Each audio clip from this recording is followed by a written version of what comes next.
Buenas tardes, bueno, ya me conocen, ya nos vamos conociendo, se los recuerdo, mi nombre es Miguel Peñarrocha, soy instructor de campo práctico de Cruz Roja. Así que bueno, hoy vamos a ver asistencia de enfermería preoperatoria, ¿sí? Preoperatoria, o sea, antes de la cirugía, ¿no? Y bueno, ahí figura mi nombre, Miguel Ángel Peñarrocha. ¿Qué se les ocurre a ustedes? ¿Qué experiencia han tenido, quizás en segundo año no, pero sí en primer año, sobre la enfermería preoperatoria? ¿Han llegado a atender pacientes prequirúrgicos? No, Sí, profesor. profe, en traumatología los Traumatología. preparaban a los pacientes para determinadas operaciones y Sí, había los baños quirúrgicos o le teníamos que decir cuántas veces se tenían que bañar, en qué horarios nos mandaba la enfermera. bien.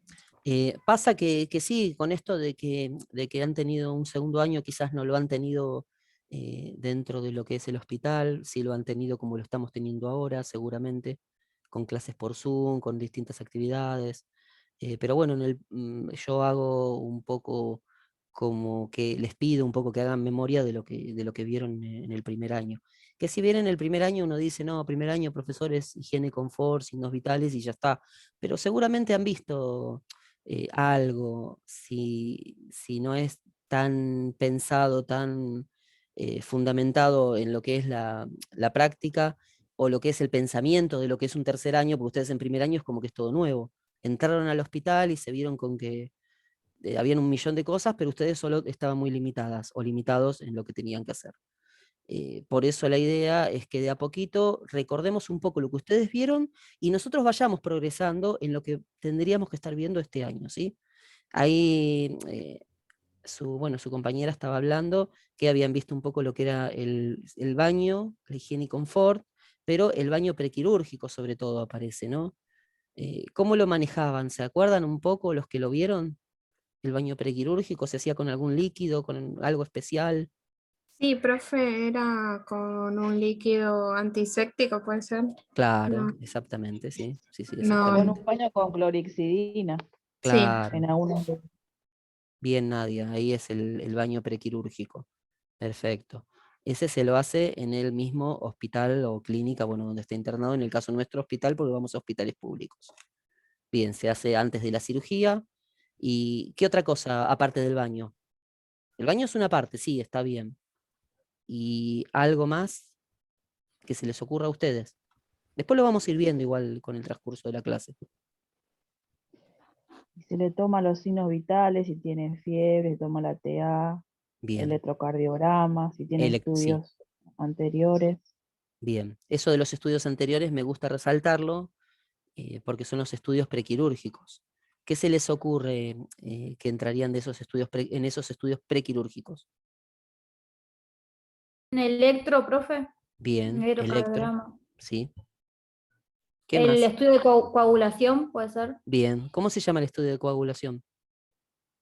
No, profe, no me pida tanto, no, no me acuerdo. No, de a poquito. Coagulograma, Bien, como los bien, Ahí bien. está. No, en realidad cuando pregunto, no es que pregunto a uno en específico, pregunto a todos en general y ustedes me van respondiendo. La idea de esto es que sea interactivo. Yo podría estar ya en este momento, podría ir por la presentación del PowerPoint número 5, 6, 10. Pero si lo hacemos interactivo es más lindo, es más divertido. Y aprendemos todos, ¿sí? Yo también estoy aprendiendo, acuérdense, siempre. Y tengan esos que ustedes, aunque tengan 20 años de enfermería, van a estar aprendiendo siempre. Bien, entonces los estudios prequirúrgicos, coagulograma, podría ser un ionograma también, un electrocardiograma, una placa, una resonancia, una tomografía, depende del tipo de cirugía también, ¿no? Todos los estudios previos tienen que tenerlos. Bien. Después, bueno, tiene que ir a quirófano, ¿no? Para eso se hace el baño prequirúrgico. Y antes del baño prequirúrgico, o sí, antes del baño sería. ¿Qué pasa Sí. con los elementos que tiene el paciente? Hay que sacárselos, profe, y vestirlo para la cirugía. Con Bien, la cofia, el camisolín, todo eso. bien, bien, perfecto, bien. Le Claro, y sacamos, profe, disculpe, puede ser que también se tenga que cumplir con las horas de ayunos indicada por el médico. bien, bien, Eh, bien, tal cual. Sí, sí. ¿Vieron cómo entre todos vamos armando un poco esto de trabajar y ir repensando esto? Yo les envío lecturas en Classroom. Yo hasta ahora vi que hay 3 alumnos nada más. Traten de agregarse ahí, traten de bajar las lecturas, leerlas, ver los videos que les comparto. Les va a ayudar también a aprender cosas nuevas, porque de eso se trata, de aprender. Bien, ¿qué más? ¿Algo más para decirme? Dice que si tiene las uñas pintadas, que bueno, que no las tenga. Bien, O la dentadura si es una persona mayor y tiene prótesis dentales. se retira, sí. Bien, cadenas, anillos, todos los efectos de valor se retiran, ¿sí? Todo lo que es prótesis también se retira. Perfecto, bien. Y el paciente debería presentar la documentación y eso, ¿no, profe? Por ejemplo, el Exactamente. BNI, Sí, si sí, tiene sí, alguna obra social. claro. Sí, sí, tal cual. A veces el paciente ya está ingresado, ya se sabe, pero pasa y ha pasado alguna vez, ¿no?, en la historia, que he llevado a quirófano un paciente que no es el correcto. Por eso ahí una de las funciones de enfermería es identificar correctamente al paciente, preguntar nombre, apellido, verificar que el nombre y apellido sea correcto, verificar que cuando se retira el paciente que sea el mismo que figura eh, como nombre y se le pregunta el nombre también, si está lúcido, si es el paciente que tiene que ir a quirófano, no vaya a ser que va a otro paciente. Puede pasar. Entonces, todo eso tenemos que evitarlo y ahí está la función de enfermería, observar y cuidar a nuestro paciente. En ese momento se dice que somos abogados de nuestro paciente, ¿no? Bien, bueno, vamos de a poquito y de a poquito me gusta cómo estamos interactuando, cómo estamos charlando, es importante. Si hacemos esto y continuamos así, vamos a hacer un año excelente, ¿sí? Bien, periodo preoperatorio. Las principales responsabilidades del personal de enfermería es recoger datos, que es lo que más o menos habíamos dicho. ¿Vieron? Una hoja importantísima que no la había nombrado y ahora que lo estoy leyendo acá me viene a la mente. Bueno, una es la anamnesis, ¿no?, donde figuran todos los datos, nombre, apellido, edad, si es alérgico, algún fármaco, algún elemento que podamos llegar a utilizar en cirugía, como algún tipo de antiséptico, al iodopovidona, por ejemplo, ¿sí? Que hay, cuando son alérgicos al marisco, se dice que es alérgico al iodopovidona también, ¿no? Hay una hoja muy importante que también se hace en el prequirúrgico, que es el consentimiento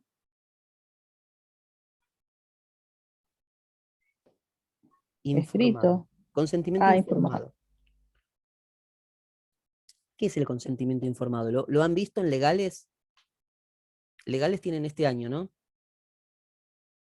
Sí, este año, profe, Bien. tuvimos 2 clases nada más. Claro, es muy... verdad, todavía no vimos. Es como Claro. que el paciente esté informado de lo que se le va a realizar. Claro, y que lo acepte, sobre todo que lo acepte. Y que lo acepte, claro. Que lo Claro. firme, ¿no?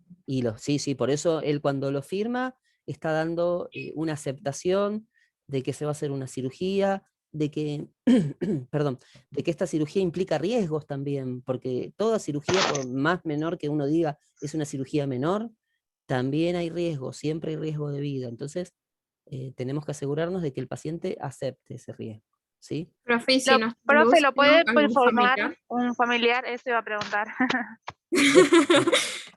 Sí, si llegara a ser el caso que el paciente no está lúcido, se le tiene que pedir al familiar inmediato que esté a cargo de los cuidados, no sé, en el caso de un padre, una hija o un hijo, en el caso de un niño, el padre o la madre o el tutor, y bueno, y así sucesivamente, ¿no? En el caso de una persona, no sé, que esté casada, la esposa o el esposo, ¿sí?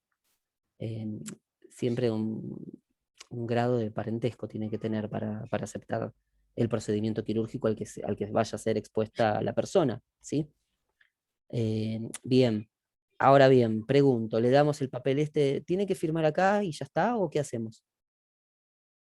No, profe, le explicamos todo el procedimiento, qué le vamos a hacer, cómo va a estar, el tema de ¿Por la qué? anestesia, me imagino que es así. Bien, ¿sí? ¿Alguien más iba a decir algo?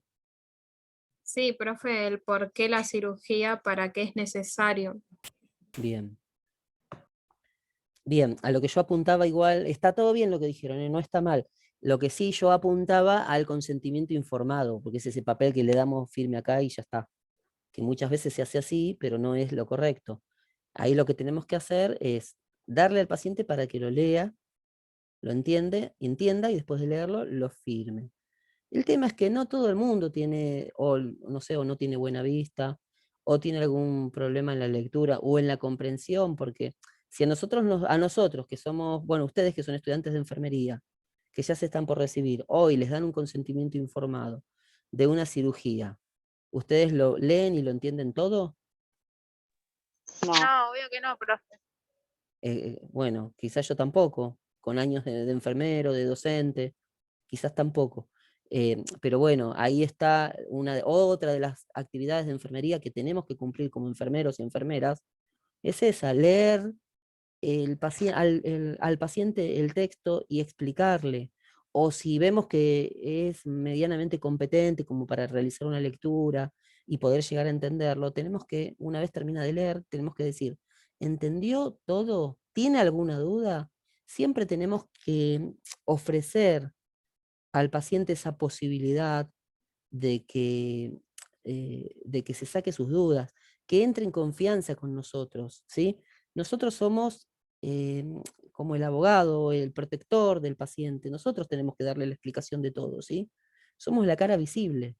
Está el médico, hay otro personal de salud, hay un montón, pero nosotros somos los que tenemos que orientar al paciente todo el tiempo, al paciente y a la familia, ¿no? Porque a veces el paciente no es... o sea, no entiende quizás lo que se le explica, no puede leer o está en coma, pero entonces ¿a quién le explicamos? Le explicamos al familiar y le tenemos que dar el mayor apoyo posible, ¿sí? Y protegerlo. Bueno, recoger los datos, ya dijimos, preparar al paciente para el estrés de la cirugía. Esto que ustedes decían, hay que explicarle al paciente el procedimiento que se le va a realizar, el tema de la anestesia que va a recibir, dónde va a aparecer después de la cirugía, todo eso se hace también en el prequirúrgico, ¿sí? Se le explica todo eso antes de, porque cuando entra el quirófano prácticamente se lo pone en el lugar donde le van a hacer la cirugía, en la mesa de operaciones, se lo opera, ya se duerme, se lo opera y aparece en una sala de cuidados post-anestésicos, post-quirúrgicos, y después va recién a sala de cirugía. Entre medio, el paciente se le pueden pasar 200 millones de cosas por la cabeza. Nosotros tenemos que explicarle adecuadamente todo lo que va a sucederle durante el tiempo que esté en quirófano y después dónde va a ir. Si va a ir a una sala de cirugía general o si puede llegar a ir, depende del tipo de cirugía, puede llegar a ir a una terapia intensiva. Si va a tener sonda, si va a tener sonda vesical, si va a tener algún catéter especial y todo lo que pueda llegar a tener, algún tipo de drenaje. Todo eso se le tiene que explicar previamente al paciente. No es fácil trabajar en servicio de quirúrgico. En realidad no es fácil trabajar en ningún servicio de ningún lado de enfermería, porque siempre necesitamos conocimiento, necesitamos estudio, necesitamos destrezas y habilidades especiales que hacen a nuestra profesión como enfermeros y enfermeras, ¿sí? Gente, díganme si estoy hablando rápido, así bajo un poco la velocidad, ¿sí? ¿Me entienden? ¿Vamos bien? Más o menos. Sí, se entiende, Sí. profe. Bárbaro. Bien, bueno, otro punto también, facilitar su recuperación postoperatoria, ¿sí? Bueno, eso va a ayudar también el hecho de que le expliquemos todo adecuadamente. Me fui un poquito para adelante. Bien, cirugía. Se ha descrito la cirugía como la rama de la medicina que se ocupa de las técnicas quirúrgicas. Imagínense en que en la antigüedad la cirugía era sin anestesia, ¿no? Cómo ha ido cambiando el mundo, ¿no? Ahora no tocamos a nadie si no tiene anestesia, preguntamos nosotros mismos si nos van a operar, qué tipo de anestesia vamos a tener, ¿no? Tenemos ese miedo de no despertar. Esos mismos miedos que podemos llegar a tener nosotros ante una cirugía son los miedos que va a tener el paciente, ¿sí? ¿Y eso cómo se llama? Ponernos en el lugar del otro. empatía. Bien, muy bien, lo dijeron al unísono. Es una palabra que yo ahora me la acuerdo, pero hay días que digo, ponerse en el lugar de otro, ¿cómo se decía esa palabra? No me la acuerdo, es verdad, como se me sale de la cabeza. Pero bueno, por eso les pregunté a ustedes, a ver si la sabían. Empatía, ponerse en el lugar del otro. No hacerle al otro lo que no querríamos que nos hagan a nosotros. Si estaríamos en situación de cirugía, tendríamos miedo, tendríamos pensar qué nos va a pasar, tenemos miedo a la muerte, saldremos de esta. Bueno, tenemos que generar tranquilidad, calma. ¿Cómo vamos a generar tranquilidad, calma y paz en el paciente? Explicándole todo lo que se le va a realizar, ¿sí? Bien. Clasificación de la cirugía. Se puede clasificar de dos formas: en función de su objetivo y en función del grado de urgencia. Bien, ahora vamos a ir viendo una por una, ¿sí? En función de su objetivo, cirugía puede ser diagnóstica o exploradora, ¿sí? Diagnóstica o exploradora es lo mismo en realidad, es cuando, ¿vieron cuando se dicen que se abre al paciente y se visualiza y se observa qué es lo que tiene y van a determinar a razón de eso qué es lo que se puede hacer o no en el paciente, ¿sí? Si se puede hacer algo o se tiene que cerrar y ya está, ¿sí? Por eso en ese caso hablamos de cirugía diagnóstica, ¿sí? Bien. Después, bueno, está la cirugía curativa, la cirugía reparativa, estamos reparando algo que estaba funcionando mal, lo reparamos. Cirugía paliativa y cirugía estética. ¿Qué es la cirugía paliativa para ustedes?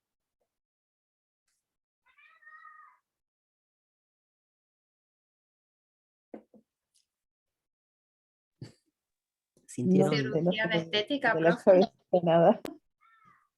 Ay, perdón, me hablaron juntas, preguntaron, no, cirugía paliativa dije.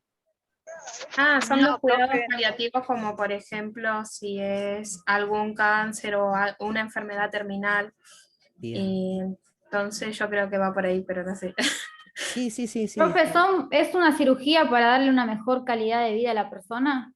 Sí, sí, y sí, exactamente, o ayudarla al bien morir, porque imagínense una persona que está con un dolor, terrible dolor por un tumor, pero que ya tiene metástasis por todos lados y podríamos decir que está en una etapa terminal. Entonces se hace esa cirugía donde extirpamos el tumor o una terminación nerviosa que comprime ese tumor, que ese tumor está comprimiendo, que produce mucho dolor. Entonces sacamos o parte de ese tumor para que no entre en contacto con la terminación nerviosa, o sacamos la terminación nerviosa para que no sienta el dolor el paciente. Entonces ahí estaríamos hablando de cirugía paliativa, donde lo ayudamos al bien morir, evitamos que siga Pero sufriendo, ¿sí? puede ¿Alguien? ser también a los niños que sufren hidrocefalia, o no tiene nada que ver, estoy media confundida. No, lo que pasa es que en ese caso no estaríamos hablando de paliativo porque el paciente no estaría por morir, no estaría en esa situación, creo yo, ¿eh? Así que bueno, y después la cirugía estética.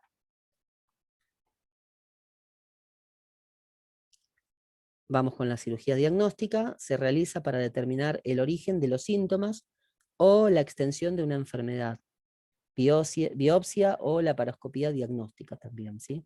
Esta es diagnóstica. Vamos a diagnosticar el porqué de una disfunción del cuerpo, ¿sí? Del organismo. Cirugía curativa, destinada a reparar, sustituir o eliminar los tejidos enfermos, defectuosos o infectados, y a eliminar una enfermedad, extirpación de un apéndice, por ejemplo. ¿Se va entendiendo, no? Sí, profe. Bien. Bien, otro tipo de cirugía, la cirugía reparativa, devuelve la función perdida. Estabilización de una fractura sería el ejemplo de una cirugía reparativa.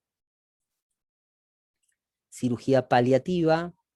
En realidad estamos hablando un poco de lo que habíamos nombrado antes, ¿no? Pero lo vamos hablando bien específico. No cura la enfermedad, pero disminuye sus síntomas.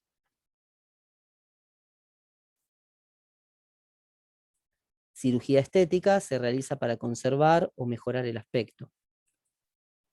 en función del grado. Esta es otra clasificación, ¿no? En función del grado de urgencia.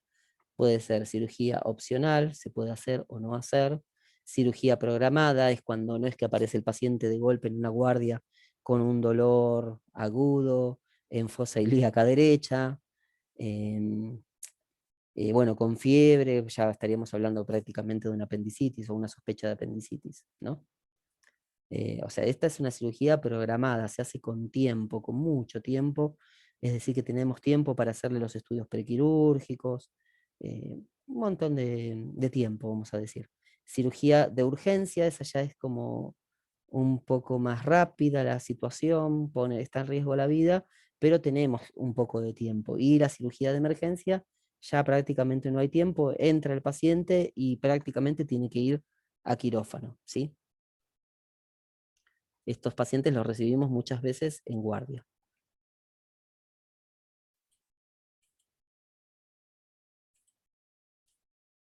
Bien, cirugía opcional se basa en el deseo, preferencia de la persona. Es opcional, no es obligatoria, no es necesaria. Se puede hacer o no, tiene que ver con el deseo o preferencia personal. Si bien después hablamos de cirugía plástica, pero la cirugía plástica puede ser una cirugía opcional también, ¿sí? Hay algunos otros tipos de cirugía, ganglios inflamados, que modifican un poco la voz, y bueno, ahí podría llegar a hacerse la cirugía o no. Depende, ¿sí? Depende, es opcional, como digo. No implica riesgo de vida para la persona, por eso es opcional.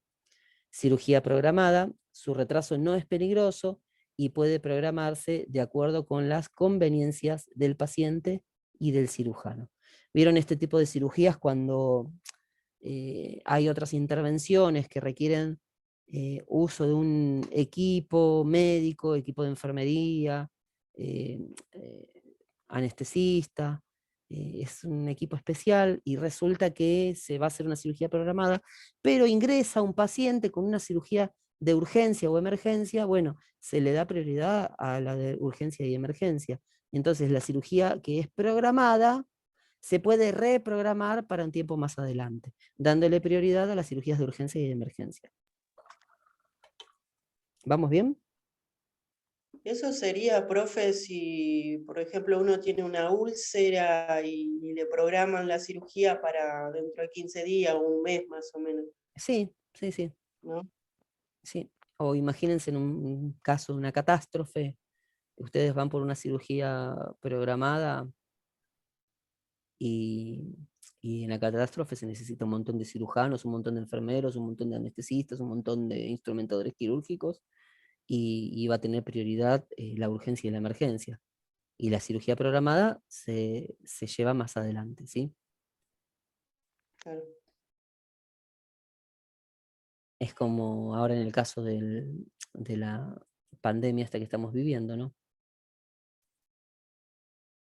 Que muchas cirugías se han ido posponiendo. No sé si ustedes tienen casos de familiares o conocidos que tenían programadas cirugías, pero...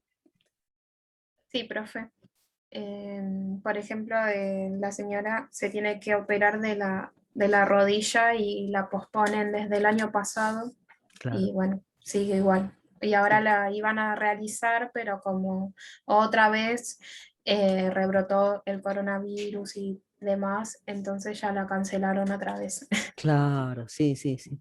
Sí, es complicado, pero bueno, es una realidad que está acá, esa realidad, y a veces, yo no lo había pensado desde ese lado, pero se me ocurrió cuando hablamos de este tipo de cirugías en sí, es parte de eso. Toca todos los temas que vamos a tocar, siempre vamos a tocar algo del COVID, siempre, en el sentido de vamos a relacionarlo. La cirugía de urgencia y emergencia ya no tenemos, decir, no, estamos en pandemia, la vamos a hacer más adelante. No, esa hay que hacerla porque puede, como acá dice, ¿no? Cirugía de urgencia, el retraso puede resultar peligroso para el paciente y se tiene que llevar a cabo lo antes posible. Entonces ya ahí, sí, si bien estamos en pandemia, la pandemia no desaparece, pero la cirugía hay que hacerla, ¿sí? La otra cirugía es la de emergencia, debe llevarse a cabo de inmediato para salvar la vida del paciente. Ahí ya no tenemos tiempo de decir nada, que estamos en pandemia, ahí hay que hacerla o hacerla, ¿sí? Este tipo de cirugía, que es la cirugía ambulatoria, esto es cuando ingresa el paciente y que se lo hace todo sin ningún tipo de internación, es una internación abreviada, lo que se llama internación abreviada a lo mejor, a lo sumo. Ingresa el paciente ya el mismo día de la cirugía, se bañó en su casa, quizás entra a una sala un rato, a una sala de internación donde se hace un baño prequirúrgico, terminó el baño y ya se fue a quirófano. Terminó la cirugía, está unas horas en observación y ya se va a su casa. Eso es lo que llamaríamos cirugía ambulatoria, ¿sí? Bueno, ahora vamos a ver lo que dice acá. El objetivo de la cirugía ambulatoria es proporcionar una asistencia de alta calidad a los pacientes que necesitan cirugía y reducir sus complicaciones mediante el uso más eficaz del tiempo y de dinero. Bueno, se disminuye el gasto de tiempo porque tiene una internación abreviada, de corto plazo. El gasto económico también es menor, se gasta menos dinero a nivel institucional y la recuperación es más rápida e incluso puede volver a sus tareas habituales de forma más rápida, el paciente. Esto no es para todas las cirugías, es para algún tipo de cirugía nada más, ¿sí? La asistencia de enfermería ambulatoria incluye todos los elementos y cuidados de los pacientes ingresados, pero en un periodo mucho más reducido. También es menor el trabajo de enfermería en cuanto a costos y a demanda, ¿sí?, del trabajo de enfermería. Ventajas de la cirugía ambulatoria: menos estrés psicológico, menor exposición a las infecciones hospitalarias, el paciente puede volver antes a trabajar, y bueno, ahorro económico. Es más o menos lo que veníamos diciendo. Salvo por el menor estrés psicológico y la exposición a las infecciones hospitalarias. Mientras más tiempo estamos en un hospital, más riesgo de tener algún tipo de infección hospitalaria tenemos, ¿sí? Periodo preoperatorio. La cirugía supone un estrés, tanto fisiológico como psicológico para todos los sistemas orgánicos. Este es el periodo que empieza una vez ingresa el paciente al servicio, ¿sí?, a la unidad a la unidad quirúrgica, de internación de cirugía general. Es estresante saber que uno va a ser expuesto a una cirugía, es estresante. Ahí es donde entran los miedos, el miedo de la muerte, el miedo a qué va a pasar después, ¿sí?, a pérdida de funcionalidad. A mi papá, profe, le comento así rapidito, Sí. hace 7 años le tuvieron que amputar el miembro inferior derecho porque se le tapó una arteria, Sí. le habían colocado un stent, se le tapó porque él se siguió fumando, Sí. después se le necrosó 2 dedos del pie, se lo amputaron en el hospital Evita, esperamos 2-3 días, no había forma de que eso cicatrice. Bueno, ya la necrosis le estaba subiendo tipo a la rodilla. Sí. Él ya no estaba en sí porque veía patitos de colores del dolor y demás. Claro. Y bueno, y el cirujano me dijo, o la pierna o la vida, así que bueno, él ni se enteró realmente cuando lo amputaron. Sí. Lo que sí, cuando después vino de la operación y yo estuve ahí firme, como siempre, me subí arriba como para que no se vea, Sí. y lo primero que me dijo es, ay, hija, no me duele más. Y yo casi me muero, porque digo, ¿cómo arranco para comentarle todo esto, ¿no? A nivel psicológico. Así que bueno, le dije mis palabras como hija, cuestión de que fue duro. Después vinieron los médicos, psicólogos, estuvo 2-3 días con un psicólogo ahí mismo, después no hizo más terapia, pero es una pérdida, que es lo que fui aprendiendo, ¿no? Y nada, al principio no quería ni levantarse de la cama, yo me he atado mi pierna como para decirle, mira, yo puedo, vos podés. A ver, acá hay gente que se muere de cáncer, a vos te falta una pierna, y así que ahí lo tenés vivir y coleando con una pierna para todos lados, pero es muy, muy difícil cuando es así, de Claro. urgencia, la parte psicológica, la pérdida de una pierna, un brazo, lo que sea, un dedo, hay que estar muy preparado para poder darle tranquilidad al paciente, ¿no? Sí, y bueno, es esa nuestra función, darle tranquilidad al paciente, explicarle lo mejor que podemos, explicarle también a la familia, porque antes uno pensaba, no, solo atiendo al paciente y la familia fuera, no, la familia es parte del equipo de salud en ese momento, el equipo que va a contener física y psicológicamente a su familiar, ¿sí? Si hay otra cuestión, ¿no? Que esto roza también con lo legal. Lo legal también lo tenemos que tener en cuenta, ¿sí? Eh, si nosotros podemos explicar bien a la familia, nos podemos llevar bien con la familia, ser cálidos en nuestra atención, vamos a disminuir la posibilidad que podemos llegar a tener de juicios, ¿sí? De enfrentamientos o litigios legales, ¿sí? Igualmente no todas las familias están preparadas para escuchar, o sea una amputación o sea una pérdida, ¿no? Claro, Porque sí, sí. así pasan las cosas que pasan, te rompen el hospital, quieren Sí. matar al médico o al enfermero. Sí. Es complejo. Sí, es complejo. Nosotros siempre, en ese sentido, por lo menos fue mi postura siempre como enfermero asistencial, ponerme en situación del otro, tratar de explicar lo mejor que puedo, pero hay momentos que es verdad que nos desborda como personal de salud, por más que queramos ponerle la mejor de las ondas, hay gente que a veces no lo entiende, ¿sí? Y como parte de mi experiencia como enfermero asistencial, me ocurrió, estábamos en una vez, les cuento, ¿no? Como anécdota, una historia mía de enfermero. Estábamos con un paciente tratando de colocarle una vía, estaba oxígeno de por medio, con máscara de reservorio, un paciente bastante delicado. Y no dábamos, y no podíamos, entre todos, médicos, enfermeros, no podíamos colocarle la vía y el paciente estaba cada vez peor. Esperando el servicio también, eso es un hospital, pero estábamos esperando el traslado a una terapia intensiva. En el hospital donde estoy yo no hay terapia intensiva pediátrica.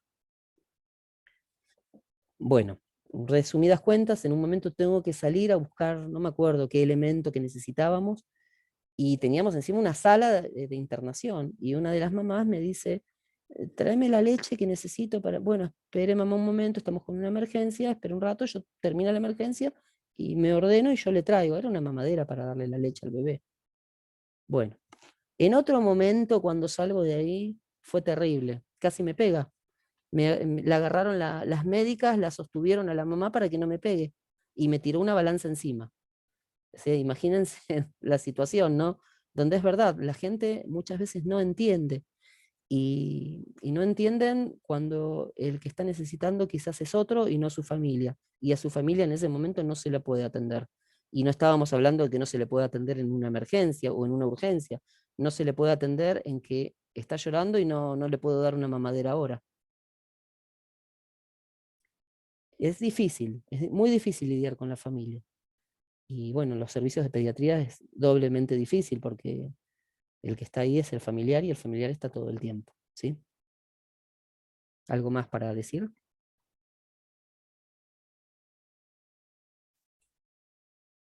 ¿Nada? ¿Están ahí?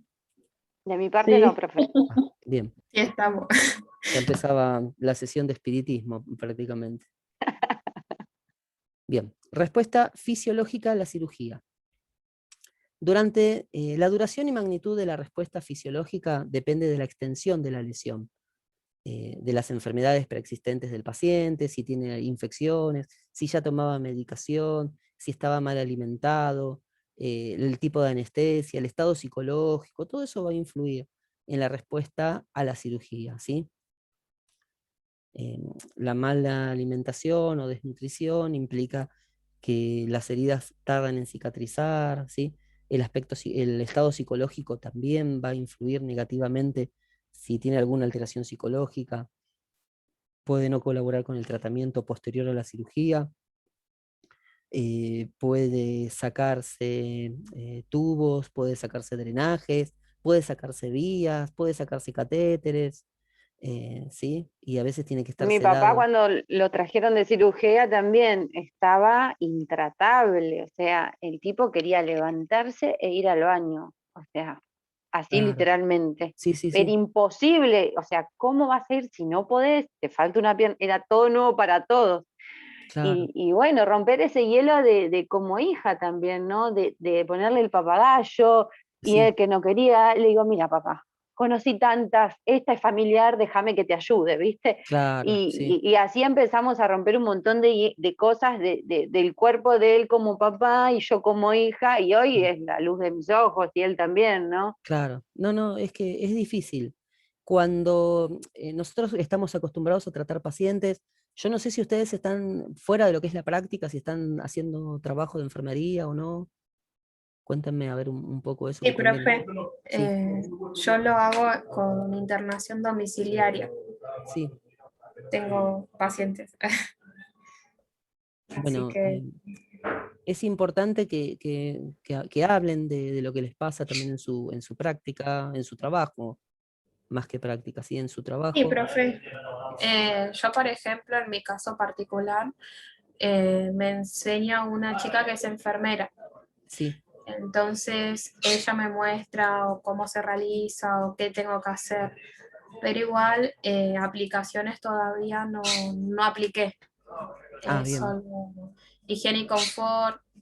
Curaciones sí, por ejemplo, de úlceras por presión o de melanomas, sí, también lo sí, hice, pero no hice tantas intervenciones invasivas, pero por ejemplo claro, la otra vez estaba de cuidadora nomás de una señora en el Hospital Fiorito sí, y la señora esta se había arrancado la sonda nasogástrica. Entonces, las enfermeras no pudieron volvérsela a poner porque había retención, no sé, que le impedía porque viste que a los familiares o cuidadores nos dicen que esperemos afuera. sí. Bueno, cuestiones que no pudieron y después vino un médico y se la colocó, pero me dijo que lo ayude, así que estuve asistiéndolo. Estuvo Bueno, bien. buenísimo. Es que yo creo que ya que no estamos teniendo hospital en sí, y está muy difícil eso, si ustedes tienen esa posibilidad eh, de, de encontrarse con la práctica de alguna forma, ya sea haciendo enfermería domiciliaria, trabajando como cuidadoras, cuidadores, háganlo, aprovechenlo y aprendan todo lo que puedan, ¿sí? Y les pido, y eso les pido de favor, yo que lo traigan acá, que en este espacio que nos vamos a encontrar, que vamos a charlar, tráiganlo y es lindo. Y pregunten también, si tienen dudas, me mandan WhatsApp, me escriben, profesor, ¿cómo resuelvo esto? Profesor, mire que me pasó esto. Pregunten, ¿saben por qué? Porque eso a mí me sirve a mí también, porque yo, sin decir el nombre de ustedes, digo, en esta situación, ¿qué harían ustedes en este encuentro que estamos teniendo? O se los escribo por WhatsApp. ¿Qué pasaría si... Y ahí ustedes me tienen que ir respondiendo, ida y vuelta en el WhatsApp, ¿sí? Todo el tiempo, para que vayamos aprendiendo juntos de las distintas situaciones que se les puede presentar a ustedes, ¿sí? Claro, sí, profe, yo en mi caso yo trabajo como auxiliar de enfermería en pediatría, en un Sí. sanatorio. Bien. Y, y sí, por ejemplo, lo que sí habló es que es verdad de que a veces no solamente atendés a tu pacientito, sino también tenés que atender a la mamá y al papá, porque lo que yo sí pude, y mis compañeros son buenos, pude asistirlo, por ejemplo, en la colocación de sonda vesical, yo a la parte sucia la alcanzaba, puedo observar cuando se le colocan las sondas nasogástricas Sí. o me enseña la preparación de algunos antibióticos, los plancitos de los chicos, también Sí. en calentarle los biberones, llevarle Claro. a las mamás. Y sí, aprendo, estoy en la parte de terapia también, Sí, sí. terapia pediátrica y también veo otras cosas más. ¿Usted Eh, dónde trabaja? yo trabajo en el Sanatorio de Los Arcos. Qué bueno, qué bueno. Bueno, ahí va a tener una experiencia muy, muy enriquecedora. Aparte es un lugar de primer nivel. Ahora le hago una consulta. ¿Usted conoce a Sonia Canavire? ¿Está en pediatría? Sí, y en Los Arcos, Puede ser, justamente. No, a lo mejor porque yo no trabajo, coincide en el turno, ella está a la noche, claro. o Ah, estaba, noche puede promedio. ser, Sonia, puede ser. La Es noche A, noche B. claro, no Sí, sé en qué porque yo noche estaba. puedo, claro, yo sí, yo estoy esa dofe, pero a Sí. veces me ha tocado cubrir a la mañana, a la tarde, hasta he ido en adultos, a terapia de adultos, Claro, sí, sí. No, para le conocer pregunto un porque poco. es compañera mía de pediatría y bueno, nada, es uno más por Puede saber, ser, ¿no? Así que capaz que bueno, ella me conozca y yo no. claro. Así que bueno, sigamos de a poquito, vamos avanzando, ¿sí? Esta clase no se va a cortar, así que vamos a llegar hasta el final, vamos a terminarla, ¿sí? Porque como es la primera vez que uso este usuario, entonces continúa. Bien, respuesta psicológica a la cirugía, el temor a la inmovilización, la dependencia y la alteración del organismo derivados de la cirugía despiertan una fuerte respuesta emocional. Esta respuesta emocional, acuérdense, que va a influir o positiva o negativamente en el resultado que se va a ver en el postquirúrgico, ¿sí? Bien. Temores que suelen asociarse a la cirugía, pérdida de control, temor a lo desconocido, temor a la anestesia, temor al dolor, más o menos lo que veníamos nombrando, ¿no?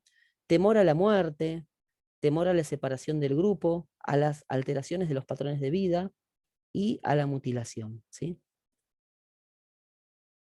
Sobre todo cuando son cirugías que no se sabe bien. Imagínense las cirugías exploratorias, cuando es una cirugía exploratoria que el cirujano abre y se encuentra con lo que se encuentra y en ese momento decide qué es lo que va a hacer, ¿sí? Entonces ahí, sobre todo ahí, imagínense, a todo tenemos miedo, a la pérdida de control, a lo desconocido, a la anestesia, al dolor, a la muerte, a la separación del grupo, a las alteraciones del patrón de la vida y temor a la mutilación. A todo tenemos temor en ese momento, ¿sí? Esperen. Bien, cuidados de enfermería del paciente preoperatorio, hacemos la valoración física, que eso siempre lo hacemos con todo tipo de paciente, ¿no? Historia quirúrgica y anestésica, si ya tuvo cirugías anteriores, qué tipo de anestesia tuvo, ¿sí? Medicamentos que ha recibido o que recibe en su domicilio o en las cirugías anteriores, enfermedades previas, si es diabético, si tiene EPOC, si tiene algún tipo, otro tipo de enfermedad respiratoria, valoración del estado mental y psicosocial, también grupos de pertenencia, grupos de ayuda que pueda llegar a tener, ¿sí? Todos esos datos son importantes. Vamos a ir viendo cada uno ahora. Valoración física, proporcionar datos como la talla, el peso, las constantes vitales, ¿sí?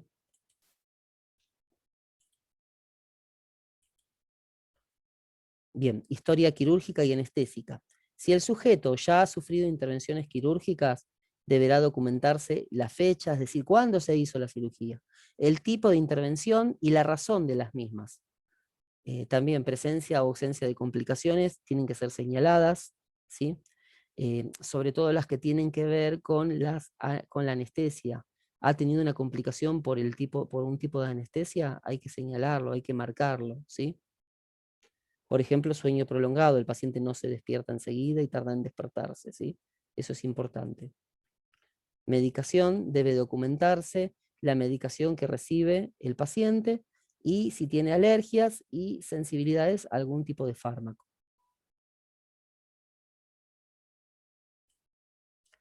Bien, enfermedades previas, como las enfermedades previas siempre van a aumentar el riesgo en la cirugía, ¿sí? Hay que reconocer los cuadros agudos, todo eso, y los crónicos también, que va a ayudar al personal de enfermería para detectar las posibles complicaciones del paciente, ¿sí? Valoración mental y psicosocial, la percepción general sobre la cirugía, qué piensa el paciente sobre la cirugía. Eso a veces hay que preguntarle, hay que decir, ¿qué le parece, señor de la cirugía? ¿Qué piensa? A ver, que se exprese. Esto cómo se logra con preguntas abiertas, ¿no? ¿Cuáles son las preguntas cerradas? ¿Se acuerdan?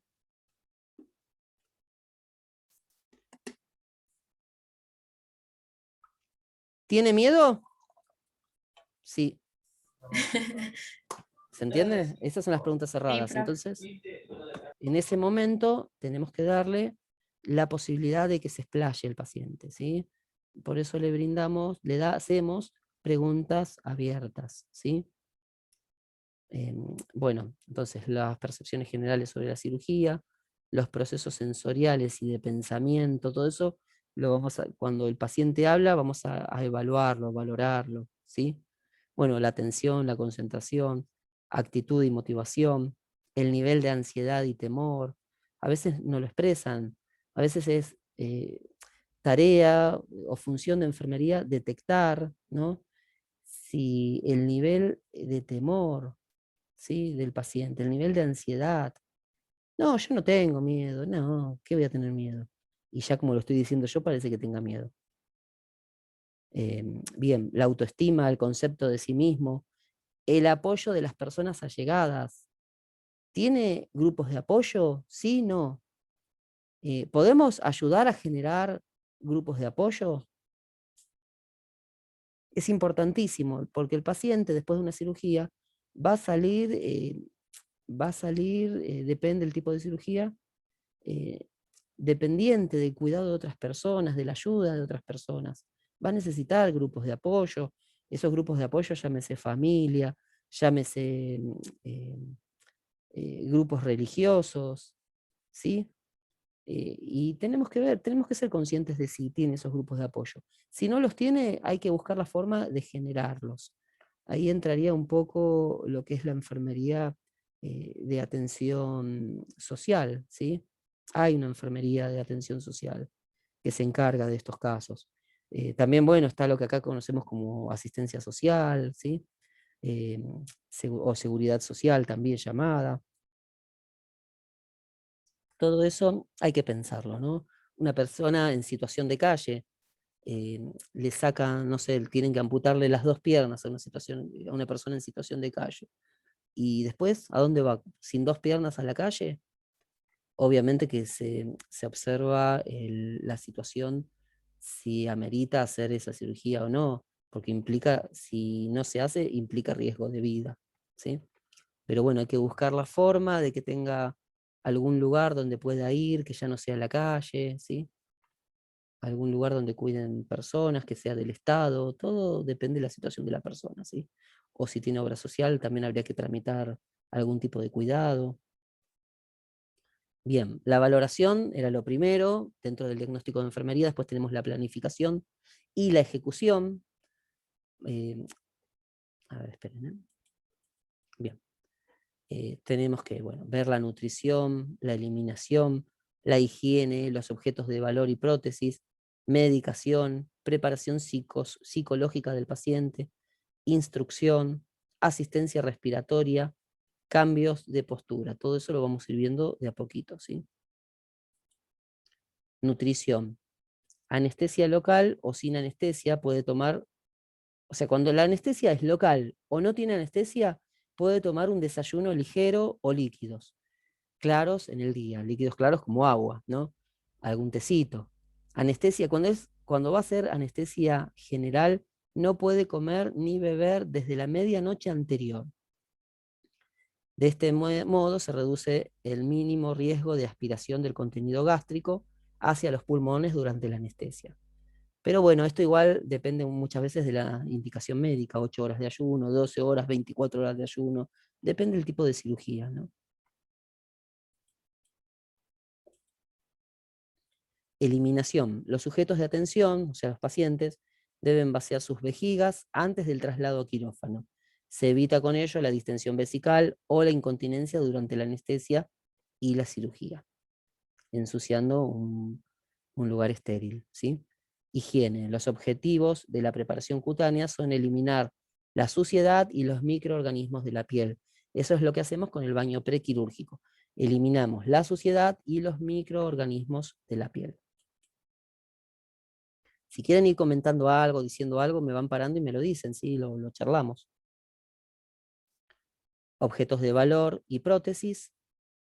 El sujeto de atención no debe llevar joyas cuando llega al quirófano. Los objetos de valor deben dejarse a los familiares rotulados o rotularlos y guardarlos. Cuando se lo damos al familiar tampoco se lo damos, tome señor, llévese, tome señora, llévese esto de su familiar. Tenemos que ponerlo en una bolsa. Hay hojas, muchas veces en las instituciones, donde escribimos todo lo que tiene anillo, no ponemos anillo de oro ni anillo de plata, sino ponemos anillo dorado, anillo plateado, ¿sí? Una descripción general. Entonces el familiar, cuando recibe todos esos elementos, firma la hoja como que acepta que está recibiendo eso, ¿sí? En el caso de que se le pueda dar al familiar, si no, se los tiene que, depende de la institución, en la sala, en la habitación, puede llegar a tener un lugar donde guarda todos estos objetos. Muchas veces lo guarda enfermería para salvaguardar las pertenencias del paciente, ¿sí? Otra cuestión a tener en cuenta, ¿no? Los objetos metálicos pueden producir quemaduras cuando se utiliza un bisturí eléctrico, y los anillos pueden dificultar la circulación de los dedos. Perdón, acá me quedé. Medicaciones. La administración de casi todas las medicaciones deben mantenerse durante el perioperatorio, ¿sí? Algunas excepciones. Anticoagulantes pueden aumentar la pérdida de sangre. Hipoglucemiantes pueden provocar una grave hipoglucemia. Por eso hay que tener especial cuidado con estos medicamentos, ¿sí? Los anticoagulantes muchas veces antes de la cirugía se suspenden un tiempo antes, por lo menos 48 horas antes de la cirugía, deben estar suspendidos, ¿sí? Bien, preparación psicológica. Las actuaciones preoperatorias deben aportar información y tranquilizar al paciente sobre los acontecimientos que se van a producir. Es lo que veníamos hablando, explicarle al paciente todo lo que le va a ocurrir, cuándo va a entrar al quirófano, cuándo va a salir, dónde va a estar después del quirófano, ¿sí? Lo que, si llega a tener algún tipo de drenaje, puede llegar a tener este tipo de drenaje, ¿sí? Ya se le va explicando todo eso, que es parte de la preparación psicológica. Instrucción. Los pacientes bien informados toleran mejor el estrés de la cirugía. Los sujetos de atención deben conocer qué pruebas se le harán, cuándo y por qué no pueden comer o beber antes de la intervención. Esto lo sabemos, se lo explicamos a los pacientes muchas veces, pero después nos ocurre que nosotros mismos, antes de ir a cirugía, nos tomamos un vaso de agua entero. Pero porque sabemos, pero tenemos sed y decimos, no, no pasa nada, porque pensamos que sabemos y al final sí sabemos, pero no lo aplicamos en nosotros. Pero bueno, lo importante es explicárselo al paciente, que lo entienda y que lo comprenda y el por qué. Para que lo entienda le tenemos que decir el por qué. Si el paciente sabe el por qué y lo tiene claro, va a respetar todas las indicaciones prequirúrgicas, porque eso del ayuno es parte de una indicación prequirúrgica. Perdón, me adelanté un poquito. Asistencia respiratoria. Para ayudar a eliminar los anestésicos inhalados, evitar el colapso alveolar y movilizar las secreciones tras la cirugía, hay que enseñar al paciente las técnicas de respiración profunda. Esto de las técnicas de respiración profunda, que no es más que una respiración profunda, mantener la respiración 2 segundos, o 4 segundos, o lo más que pueda, y exhalar. En realidad, yo la hago así, ¿no? Inspiro, y voy contando, 1, 2, 3, 4. Mantengo el pulmón inflado, insuflado es la palabra correcta. 2 segundos cuento y, o sea, manteniendo la respiración cuento 2 segundos. Exhalo otra vez 4 segundos, con los labios fruncidos como dando un beso. Y ahí otra vez retengo la respiración. Y vuelvo a inhalar por la nariz. ¿Se entiende cómo es la técnica de la respiración profunda? Por lo que expliqué. Sí, profe. Bien, perfecto. Bien, cambios de postura y movimientos corporales.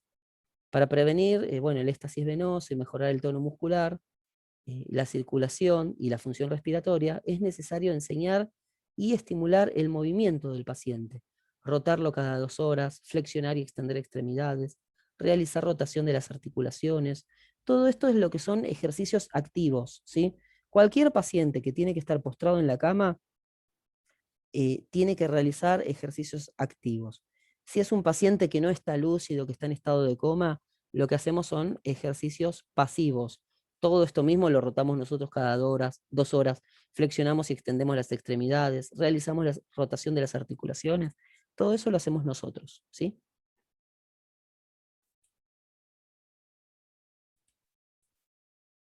Bien, acá está lo que habíamos hablado hoy, lo del consentimiento informado, ¿no? Antes de la cirugía debe obtenerse el consentimiento informado, la decisión del paciente debe ser voluntaria, no es que, a ver, firme esto, que no, tiene que ser voluntaria, hay que explicarle todo, qué va a pasar, por qué se va a hacer la cirugía, y bueno, y pedirle que lo firme, que es lo que necesitamos nosotros para que se pueda hacer la cirugía, ¿sí? El sujeto ha de estar informado, lo que no entienda se lo tenemos que explicar. Si no entiende nada, le tenemos que explicar todo. Los cónyuges y los hijos no pueden dar el consentimiento cuando el paciente es competente, ¿se entiende, no? Si el paciente es competente, entiende todo, él tiene que firmarlo. Ahora, si el paciente no es competente, sí, lo tiene que dar el familiar, ¿sí? Más cercano. Evaluación tiene que ver con la recogida de datos, preparación para la cirugía y la anestesia, reducción de la ansiedad y educación preoperatoria. Todo eso es lo que tenemos que evaluar nosotros, ¿sí? Bien. Bueno, con esto terminaría el tema de hoy. Espero que lo hayan entendido. Igualmente queda abierto el WhatsApp, cualquier cosa me escriben, ¿sí? Hasta las 7 de la tarde estaría pendiente de ustedes por cualquier duda que puedan llegar a tener, ¿sí? ¿Se entendió? ¿No se entendió? Sí, Después profe. quieren Sí, profe, se entendió. Sí, Bárbaro. profe. Voy a dejar de grabar, ¿sí?